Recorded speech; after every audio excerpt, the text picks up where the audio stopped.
යේසුස් ක්‍රිස්තුස් වහන්සේ තුළ ප්‍රේමවන්ත සහෝදර සහෝදරයන් දවසේ ස්වාමීන් වහන්සේගේ කරුණාව ආශිර්වාද තුළ ඔබත් සමග මේ කාලයට ඇතුළත් වීමට ස්වාමීන් වහන්සේගේ ආශිර්වාද ලැබීම ගැන උන්වහන්සේට අනේක වාරයක් ස්තුති වේවා ප්‍රශංසා වේවා. අද දවසේ ස්වාමීන් වහන්සේගේ වචනේ මෙසේ කියනවා. ශුද්ධ මතයතුමාට අනුව ලියන ලද සුවිශේෂයේ 6 වන පරිච්ඡේදයේ 19 වන පදය. මෙලොව ඔබට වස්තු රැස් කර නොගන්න. මලකඩද කාවෝද ඒවා කා දමති. සොරුද උමං කැන ඒවා සොරා ගනිති. අපි මේ ලෝකයේ තුල ගොඩක් වෙලාවට බොහෝ වෙලාවට අපේ තන අපේ ක්‍රියාව එහෙමත් නැත්නම් අපේ වස්තුව අපිට වස්තුව හැටියට අපි සඳහන් කරන මිල මුදල් යාන වාහන නිලතල මේ ලෝකයේ තුල ගරු නම්බුනාම මේ හැම දෙයක්ම රැකගෙන ඒව තුල අපි ජීවත් වෙන්නට මිරිකෙන්නට පොරකන්න උත්සාහ කරන මිනිස්සු. අන්න එවන් මිනිස්සු අතර ස්වාමින් වහන්සේ මේ ලෝකයේ ජනිත වෙලා උන්වහන්සේ පෙන්වුව ඊට වඩා දෙයක් අපිට එක්රැස් කර ගැනීමට තිබෙන බව. අන්න ඒ නිසා මගේ සහෝදර සහෝදරියනි ස්වාමින් වහන්සේ කියනවා මේ ලෝකයේ තුල නොවේ ස්වර්ග රාජ්‍යයේ වස්තු රැස් කර ගන්නා ලෙස. ස්වර්ග රාජ්‍යය තුල වස්තු රැස් කර ගන්න මනුෂ්‍යයාට ඒ ආශිර්වාදයේ ස්වාමින් වහන්සේ දෙන්නේ කොයි වගේද කිව්වොත් ඒ කියනවා.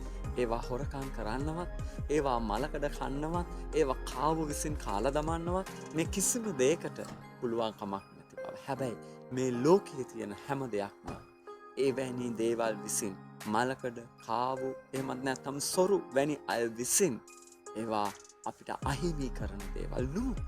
දේව රාජ්‍යය තුල අපි එකතු කරගන්න දේවල්. සාම ප්‍රේම ප්‍රීතිය සමාදාන ඉවසීම බෙදා ගැනීම, එකිනෙකාව දරා ගැනීම, එකිනෙකාව හෙලා නොදැකීම මේ දේවල් අපේ ජීවිතයේ නොමැතිව කවදාවත් දේව රාජ්‍ය උරුම කර ගැනීමට අපිට හැකියාවක් ලැබෙන්නේ නැහැ. ඒ නිසා මගේ සහෝදර සහෝදරියනි ස්වාමින් වහන්සේගේ ආශිර්වාදය, ස්වාමින් වහන්සේගේ ආලේපය අපේ ජීවිතවලට ලැබෙන්නට නම් අපි දේව රාජ්‍යයේ දේවල් එක්රැස් කරගත යුතු කාලයකට යුගයකට ඇතුළත් විය යුතුමයි.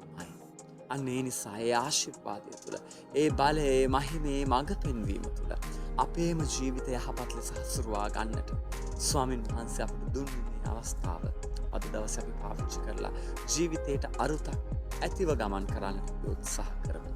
මේ ලෝකයේ තුල දේවල් එකතු කරගත්තොත් අපේ ජීවිතයටවත් අධ්‍යාත්මයටවත් කිසි කෙනෙකුටවත් ඒ දේවල් සදාකාලිකව තබා ගන්නට බැරි දේවල් බව අපි මතක තබා ගන්නමු. නමුත් ස්වාමින් වහන්සේගේ නාමයෙන් උන්වහන්සේගේ රාජ්‍යය තුළ අපි එකතු කරන හැම දෙයකටම උන්වහන්සේ අපිට වටිනාකමක් දෙන්න යම්සේද කිසි කෙනෙකුට සොරකම් කරගත නොහැකි, ඒ කිසි කෙනෙකුට ඔබෙන් මගෙන් ඈත් කළ නොහැකි දෙයක් වෙමින් උන්වහන්සේගේ කරුණාව තුළ ආශිර්වාදලත් ගමනට වෙන්නට උන්වහන්සේට මඟ පෙන්වන්නට. ඒ නිසා මෙලොව වස්තු රැස් කර නොගෙන ස්වර්ග රාජ්‍යයේ වස්තු රැස් කරගෙන යන ජීවිත ගමනකට වන්දනාවට අධ්‍යාත්මයකට ස්වාමින් වහන්සේ කැඳවන ඔබට යාඥාවෙන් සහ උන්වහන්සේ තුළ අපි අයද අපේ ජීවිතයට අත්දැකීම් කරගන්න ඔබට ජේසුස්